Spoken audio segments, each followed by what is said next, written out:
Hey guys, it's your girl Aisha, aka Geek XX Chic, and we're back with another review to The Walking Dead. This is for episode 16, which was called An Act of God, something along those lines. So this is kind of, again, I believe we're on another pause. Forgive me if I'm not correct about this, but I think some of you put in my comments that there's going to be another little hiatus, that we're getting like 20 something episodes for this final season, but we're on a break right now until Lord knows when. But this definitely didn't feel like the finale to the show, right? I feel like we've gotten to a place where the stakes have been set as far as the Commonwealth, aka really Hornsby, and what he's all about. The mask is completely off as far as what kind of person he is. I mean, we've kind of seen it as an audience for a while. I definitely saw it from the second his weird fake smile showed up in Alexandria. But now, for all the people who are there, the Alexandrians, they now know unequivocally that they cannot trust Hornsby, that he is purely evil. He's basically like the governor, but like more polished. I was going to say more evil, but no, the governor was pretty evil. But this guy's more polished about what he does. And anyway, we had a few things kind of get wrapped up in this episode as well. I'll talk about Leah first because I feel like that turned out to be a lot shorter of an arc than not, which is not okay, which is not bad. Like, I think that's a good thing. Like, I feel like Leah had a lot of her arc already last season and into this season when they showed up at the fort where Maggie went to go get the food. So we didn't really need to go into like an in-depth recap of everything, right? Like, Leah, sole survivor of, what happened thanks to Maggie. Obviously, she had a vendetta, but I almost feel like, I don't know, I'd say that's probably the one thing that didn't quite make sense to me storytelling wise, especially considering how abruptly it ended. Because I understand bringing Leah in last season. I like the fact that her character was really used for us to learn more about Daryl and see what he's been through and kind of the emotional growth that he experienced via his relationship with her. But in this season, outside of being somebody who Daryl has this connection with, which precipitated him being able to get to her and stop her from killing Maggie and, letting them get the food, etc., I feel like we didn't need anything more from her. I really kind of wish that she had either died with all of the rest of her family back in that episode, or if she literally had taken the second chance that Daryl gave her and just left, right? Like, just been like, okay, I no longer have to worry about, because remember last season when we first met Leah, we found out that she was raising some little boy that she kind of came across, and she kind of dropped her mercenary ways so she could take on this more maternal role and got her little house in the countryside and a dog, and really just tried to have like a normal life outside of what she'd been trained to do for so long and away from Pope and the crazies. But then the little boy passed away, unfortunately, and then Pope found her again, and that was after Daryl kind of broke her heart. So it's just kind of like she kind of slid back into that life that she clearly didn't find that fulfilling or amazing beforehand, which is why she was so able to kind of step into that new role. But here, with what went down, yes, I understand her having a valid revenge feelings towards Maggie for killing these people that she cared about. But like, really, Leah should have looked at that as like, wow, I've gotten a second chance now to start my life over, to start without having to worry about ever running into these jokers again. I can literally stay, like, you know what I mean? Like, she could have gone somewhere completely different, changed her name. Or even if she didn't want to change her name, she never had to tell anybody about her past. She never had to worry about anyone seeing her again and being like, you're a merc. I mean, except of course, Maggie and, those people did exist. But you know what I'm saying? Like, Maggie had no reason whatsoever to go after Leah again. Like, she was done as far as she was concerned. We all know Daryl wasn't going to go after her. So it's like she had a chance to start over, fresh slate completely. And instead, she just got hell-bent on revenge, trying to kill Maggie. Like, and then in the end, she didn't even do it. Like, she had the opportunity to take Maggie out in one shot. And yes, I get, obviously, Maggie's not going to die. We know why she didn't do it. But when you look at it logically, it's like, this woman killed people for a living. Like, she knows that drawing it out and doing whatever she was planning was not going to work out well and didn't make any sense either. Especially because Hornsby was out there looking for her, right? Like, that's the other thing that made no sense too, is like, why bring Hornsby into the mix with Leah? Like, it would have made so much more sense if Leah decided to make this a long-term thing. Like, she's like, okay, Hornsby, I'll be your little lapdog. In exchange, I get to have my way with Maggie, or I get to do what I want to Maggie. And instead of him going after Maggie directly, which I know that's what Hornsby wanted initially, but she could have been like, look, You know what'd be better? Let's take out all the things that she cares about. Let's destroy what she stands for, and then we take down someone like Maggie. Like, that's a way to set an example. That's a way to get, revenge for whatever it is you perceive she did to you. Because Hornsby's twisted enough that he would have gone for that, right? He would have been down for that. But it's like, nope. She's like, sure, yeah, give me some guns. I'll go hunt down Maggie for you, and then what? You know what I'm saying? Like, and then what? So I don't know. It just kind of felt like I still don't outside of, I guess, arming her, giving her the opportunity to have more guns and ammo and backup maybe to go after Maggie. There was really no purpose for Leah and Hornsby to meet because she even had the guns, right? She stole the weapons from the first shipment. She had zero use for Hornsby. And I understand Hornsby had use for her in the long term, but do you see what I mean? Considering the way it ended, it turned out to kind of be wasteful, I guess. But I mean, to see Hornsby's frustrated face when it turns out that his brand new Merc didn't make it, that did bring me a little joy. But you get what I'm saying. Like, overall, like, story-wise, it just kind of was like, okay, that turned out to kind of be, I don't know, it just felt like a little flat for what I would have expected out of that connection, or what that connection could have ended up being. Like, it could have been a lot juicier. But I do know we're in the last season, so we don't have time to really draw things out anymore. But anyway, bringing it all back, yeah, her keeping Maggie, planning to torture her, like, that makes no sense, because there's no way, like, where was she going to keep Maggie, right? Like, where are you going to put her? You got nowhere to lock this girl up. She's got people. Like, there was no time for her to do what she thought she wanted to do. I mean, her saying she was going to go after everyone she cared about, like, yeah, that definitely would have been dark, but how?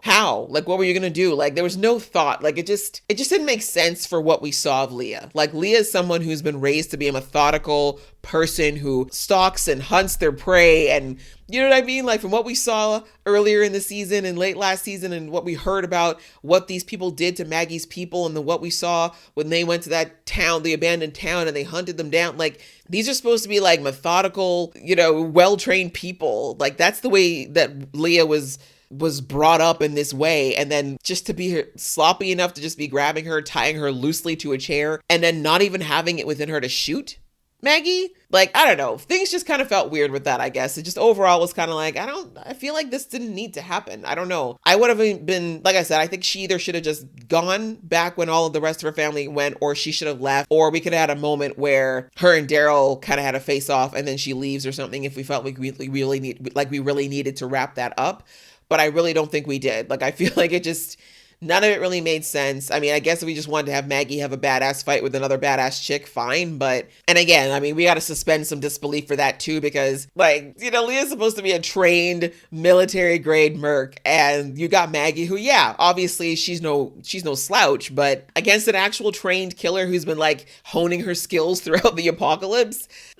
I mean, she did get the best of her. We did see she was strangling Maggie at the end, and was about to stab her to death, so I suppose she still won in the end, but I just don't think Maggie would have given her that much trouble, just to be honest. Even wounded, But anyways, it's The Walking Dead. The dead are walking in the show, so I suppose I can suspend a disbelief to believe that Maggie could actually go toe-to-toe with somebody of her caliber. But in the end, I'm glad that Daryl just made it quick. I was really scared we were going to have some long speech where Daryl was going to try to talk her down or something, but I'm like, I hope Daryl knows that we're past this. There's no saving her. She is 100% going to want to kill Maggie no matter what, not to mention the fact you can't let her out there again because Hornsby's using her. And that's one thing that, thankfully, Daryl put that together and knew that was what was happening, so he knew there was no negotiating, and I'm glad he made it quick. No pain. That was a kindness. He definitely didn't have to do it that way. He could have left her there, but I'm glad that, that was kind of his final mercy, I guess, towards her, is that he made it a very quick and clean end for her. But yeah, like I said, it just kind of felt weird. I feel like it didn't have as much purpose as I would have liked keeping her alive, but it's done. So there's that. I'm going to get to the Hornsby thing afterwards. Let's talk a little bit quickly about what's going on within the Commonwealth. There wasn't a ton on that, but it's still a huge part of it, I think, of what's going to bring this whole thing to a culmination point. We have Eugene just moving on, second lady in as many months almost. Since he's been there. Him and Max are now together, like, they made up, and it just was 0 to 60. I'm gonna let it go though, because they clearly fell in love on the radio beforehand, and like, this was just really the final step in what was already their committed relationship in many ways. But anyways, he basically let her know that he knew that this was going to be easy for her to turn on Pamela. She's been working with her for a long time. She clearly probably believes somewhat in the vision that's being put out for the Commonwealth, but seeing, as they say, once you see something, you can't unsee it, right? Once you see a flaw in something, once you see that something is not real, you can never see it as the fake thing again, right? It's like the Matrix, right? Once you take the pill, you can't go back to believing that everything is real again. It just won't work. So So she had to make a difficult choice, but like she said, she really is an altruist, and I do like that about Max's character. She really does want the Commonwealth to be this thing that it's being promoted to be, even though it's not the case. And so she was willing to do this espionage, which is very dangerous for obvious reasons, not just because, her sweet position in this community would be affected, but obviously, people who go against the Commonwealth either end up in the ghetto or gone, right? She knows that this is no joke, especially after hearing what that little jerk Sebastian is up to, right? So it was a big sacrifice for her, but obviously between her love for Eugene, but also the fact that, like I said, she really does believe that the Commonwealth can be this thing. She did what she needed to do. We saw the interaction between her and Sebastian, which was kind of weird. I don't think it was as innocuous as they made it look. I do think Sebastian did notice she was up to something, but I feel like knowing the kind of person Sebastian is, he's going to keep that in his pocket until he feels like he needs something from her, because we saw he is that kind of transactional person. He's much more like Hornsby than not. So I do think he probably peeped some stuff, but he's like, I'm going to keep that quiet for now because I'm going to need something from her. And now I finally have something on her. But we saw that, it's weird that Pamela and her son, the fact that she wouldn't even talk to him right now, and that's her own kid. And it's not like the Commonwealth's that big. That's the ultimate silent treatment from your own mama, right? But very weird. Their dynamic is very twisted. But yeah, I'm not even going to get into all the reasons why. This is probably one of the reasons why Sebastian is such a dick. But anyway, like I said, I feel like that scene was not just for the sake of, giving us the angst of her almost getting caught. I do think that Sebastian's going to pull that up later somehow, and we'll have to see how she deals with that. But again, we got to remember that Mercer will be looking for a reason to kill that kid, so let him try the wrong one. But yeah, we saw they took that information, and now they realize there's some kind of coded system going on that Pam's got going on. We also found out from that too when Max suggested using the surplus money that they had raised for this event. She's like, can we not help some of the people who are basically the poor people in our community? And Pamela she literally wrinkled her nose in disgust, oh, do not talk to me of the poor. I don't even want to believe that they're here, but we need their labor, but I don't want to believe that they exist. The snobbery just washed over her to the point where she almost gagged. And she's like, no, we have to go back into the function. What? It just shows you how broken Pamela is, and just like Hornsby, they really are stuck in the idea that the old world still exists somehow, or that all it needs is a little bit of a little money and a little politicking, and suddenly everything's going to come back to normal. No, they're so blind to how the real world is, and not realizing that, once again, people are your biggest resource in this world now. Living people are the biggest resource that you have and that you need, and why would you not reinvest in them? But no, you would rather keep yourself padded in your perfect little, life that you created for yourself, and keep the classism, because you can't feel better about yourself unless there's people below you. That's basically what it comes down to. But anyway, so I like that happened, because that was the wake-up call that Max needed to push her over the line of being okay, no, Pamela really is trash. They're all trash. I think she really wanted to believe, like I said, that Pamela was better than she is, but that response and everything was just kind of the reaffirmation that the system is broken and it needs to be rehauled, and she needs to be removed from her position, because she doesn't really care about the people the way that she says she does, especially if she's hiding the stuff that her son is doing, which is so disgusting, right? So yeah, she's fully on board, brought that information back. They found out there's some kind of a system going on with the coding, etc. We see now that Connie is planning to slowly break the trust of the people in Pamela. And we already knew from way back, 4 or 5 episodes ago, that Pamela is very out of touch with the little people. So she really thinks that everyone loves her, but there obviously is dissent outside of what we saw of the actual rebel party. There is a lot of dissent there, but these kind of articles, Connie kind of stirring the pot, is going to be kind of the thing that's going to be necessary to get more people potentially willing to say something and shake the status quo, right? Or if anything, shame Pamela into doing something. So that's Connie's plan, obviously with Kelly's help. We saw, what's her name? Yumiko's ex there. What is her name? I always forget her name. That's the first time we've seen her in a while. She's barely been around this season. I'm not sure if there's a reason why. Maybe the actress had other things going on, but yeah, I was oh my gosh, I forgot she was even here, because she's barely been around. But apparently she's helping out, got Ezekiel involved. Like I said, I kind of like Freedom Fighter Ezekiel. He's really taking this second chance he's been given very seriously to live life in a way that he's really proud of, and I really like that. It's a great message overall, right? If you're someone who maybe has experienced something that's made you realize how short life can be, that you're living your life to the fullest and doing what you think is most meaningful. So yeah, he's like he said, he's got a network going all of a sudden. Apparently he built a network in this short amount of time. So yeah, we see the seeds are being planted for a little bit of an uprising within the Commonwealth, which we need. We need some upset in the balance inside the Commonwealth, while we've got Maggie and, you know, the other people like Daryl, Gabriel and Aaron all on the outside, kind of causing the unrest on the outside. But that kind of brings me to those guys now, like the kind of the final part of it. There is an issue here that's still outstanding, which is that with Aaron and Gabriel in particular, and Daryl, there is the huge issue that their families are still within the Commonwealth, right? So they messed up Hornsby's plan to have them have an accident while out there clearing, and they've basically let Hornsby know that they're onto him and they don't trust him at all anymore, and they know that he's not legit. But we know that, you know, with Daryl, RJ and Judith are still in there for him. Coco's still in there for Gabriel, as well as Rosita. And then we've got Aaron with his daughter, with Gracie. Like, they're all still in the Commonwealth. And we already know, like, if Sebastian was willing to threaten kids to Daryl, I have no doubt that Hornsby is very much willing to do the same.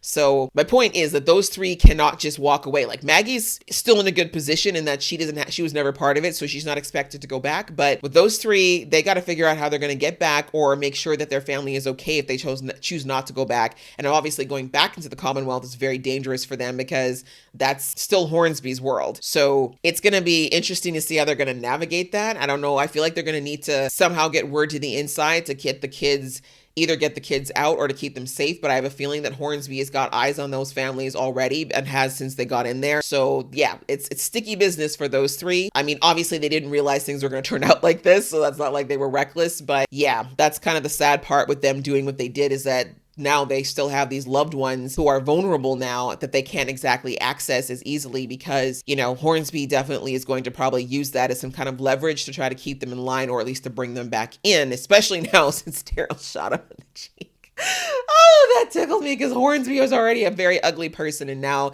his perfect veneer has been shattered for life, and that makes me, it tickles me. He deserves it.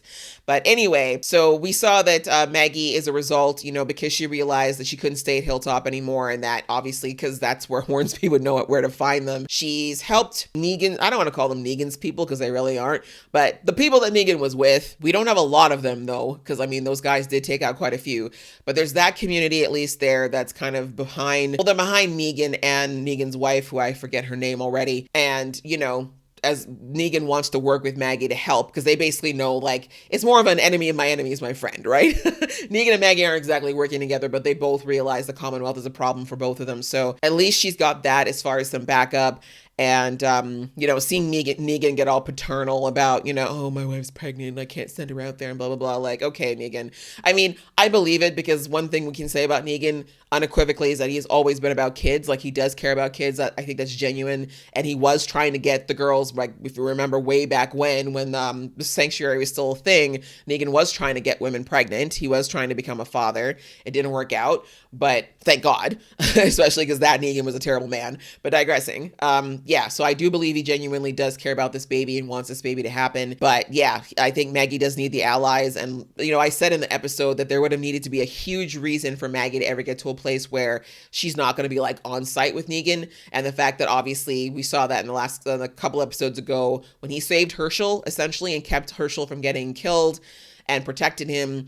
Like, that's kind of, you know, Maggie can't just look away from that as much as she might want to, because Negan had no reason to save Herschel. But at the same time, like I said, Negan's never been the kind of person who would ever hurt a kid, so it's not out of character for him. But the point is, Maggie now kind of, like she said, I can't forget what you did. I realized you had no reason to save him, and you did. So at least it's not on site anymore. Like, I like that she didn't promise that she'll never kill him. She never promised that things are necessarily even Steven with them. But like she said, like, you're not my enemy, my forefront of an enemy right now. Like, I got some people ahead of you in the lineup now. So that's a good thing though, because she doesn't need to be fighting with Negan, and Negan does have these people who are going to help her out. And again, we see that Herschel still ain't forgiven Negan none either. So who knows? If it ain't Maggie who does it, Herschel still might. But anyway, so at least she's got that little group of people plus whoever was left at Hilltop before they had to abandon it. So that's kind of the army we got on the outside, but it's not a lot of people. And then we saw finally at the end that Hornsby is his way of kind of getting his little small-dicked revenge, basically, because he couldn't get the people he actually wanted to get in all of this, is, of course, he's gone and converted his plan that he tried to execute several weeks ago, which failed miserably. He basically pushed that through because the leaders are no longer there to stop it. So Alexandria is now under the Commonwealth. Hilltop, again, there's no one there and nothing, but it's under the control of the Commonwealth. And then, of course, I think the biggest victims here were definitely Seaside, right? Seaside was literally just chilling by the beach like they always do, be fishing, crocheting, just chilling out. And suddenly these asshats have shown up, rounded them up like a bunch of, dogs, basically. And for the looks of things, Hornsby is probably going to execute a few, and he's definitely going to try to blame that on Maggie and say that it's all her doing, and probably the other guys as well, saying, hey, this is you. And, we know that Maggie does not want to see people she cares about get hurt because of her. So this will be something that will definitely be a sucker punch to the gut for Maggie. But again, as I said in the episode, Hornsby does not know who he's messing with. Like, Hornsby is evil, he's devious, he is twisted, but he's soft, and he has been living in this fake world created inside of the Commonwealth for too long. Maggie, our group, we know they are battle hardened. They've been through some stuff, but Maggie especially, we discovered that earlier in the season, like, she is hardcore. Like, if she has to cut things off to get things done, she will. So that's where Hornsby definitely has underestimated her. The only person that Maggie would crumple for is Herschel. Like, we know that. Like, he is the only person that she would allow herself to finally, like, be broken for. But everybody else, like, Seaside's sad, it's a casualty, but you know what I'm saying? Maggie ain't going down easy. And I think that, like I said, Hornsby is in for a world of pain he didn't even know. And Pamela has no idea that all this is even happening while, she's sitting here trying to deal with her reputation being ruined, that Hornsby's really literally bringing a world of pain into the Commonwealth from the outside. So it's definitely set things out to be very messy in the final steps of this series. I do think we're going to probably end with someone in our group taking over the Commonwealth in some capacity. I feel like they're kind of grooming Ezekiel to be that person. Like, I feel like we're going to get kind of a situation like we had at Alexandria, where there's kind of like it's not going to be like one sole mayor or leader. I think they're going to try to create like a council situation again, so that people can feel like they're properly represented, and that some of the key people on that council are going to be people like Aaron, Gabriel, Zeke, people who have reasons to stay in the community, people with young kids and people to be taken care of. And then we might possibly see some people like Maggie, like I said, is going to go and do her own thing inevitably as well. And Daryl might even take off at some point. But again, he may not, because he's got the kids, right? And that's the main thing that keeps Daryl staying put. But we never know. Maybe Daryl will put the kids into someone else's care because he wants to go off and do his own thing. Because I feel like he's never really liked the idea of the Commonwealth. He really just did it for the kids. So we'll have to see. I'm definitely just, I'm just guessing right now. I'm throwing theories out there, but that's what I feel like we're setting up for, is our group to take over yet another community, bigger and better this time around. And as usual, I'm hoping at some point we get a nod to the Rick movie, because I need to know what's going on. We had a little bit of a more of a Michonne mention happen a couple of times earlier in the season. I can't think that was completely throwaway. So I'm hoping that means we're going to see something or hear something about her before this series ends. And then, of course, if you watched the Walking Dead World Beyond, then spoiler alert, I should put that out there. If you have not watched it, you plan on watching it, spoiler alert, what I'm about to say is a spoiler, so run away, because that's all. I'm about to spoil something. But yes, if you watched that show, then you know that they mentioned Rick. Jadis was on that show, and she did mention Rick. So we've had mentions of 2 people who have left the show. I can't think those are throwaway lines, so I'm hoping we finally get our reunion, maybe not in the series, but at least a hint to this path to our Michonne reunion, because that's really the reason I'm sticking through all this, you guys. You know me. This is why I'm here. So anyways, that was it for the episode, guys. It was really, I think, quite intense in many ways, but I feel like we're pushing some things along, wrapping a few things up, and like I said, kind of setting ourselves up for how we're going to end this series. It was a lot of fun to watch, and I hope you guys enjoyed watching this. If you did, please give this video a thumbs up, and we will see you in the next video.